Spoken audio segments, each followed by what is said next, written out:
હિમાચલ પ્રદેશના પહાડી વિસ્તારોમાંથી એક મોટા સમાચાર સામે આવી રહ્યા છે।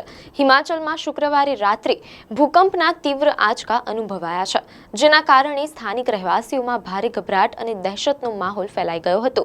નેશનલ સેન્ટર ફોર સિસ્મોલોજી એટલે કે NCSના અહેવાલ મુજબ આ ભૂકંપની તીવ્રતા રિક્ટર સ્કેલ પર 5.0 નોંધાઈ હતી। આ કુદરતી આપત્તિની સૌથી વધુ અસર ચંબા અને કાંગડા જિલ્લાના અનેક વિસ્તારોમાં જોવા મળી હતી।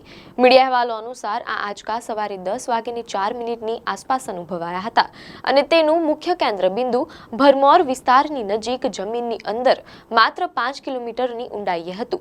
પહાડી વિસ્તારોમાં રાત્રિના સમયે આવેલા આ આંચકાઓએ લોકોની ઊંઘ ઉડાવી દીધી હતી। જો કે સદભાગ્યે આ ઘટનામાં હજુ સુધી કોઈ જાનમાલના નુકસાનના અહેવાલ નથી, જે એક મોટી રાહતની વાત છે। હાલ સ્થાનિક વહીવટી તંત્ર દ્વારા સમગ્ર પરિસ્થિતિ પર સતત નજર રાખવામાં આવી રહી છે। આવી જ ન્યૂઝ અપડેટ માટે ધ લોકસત્તા પેજને ફોલો કરો।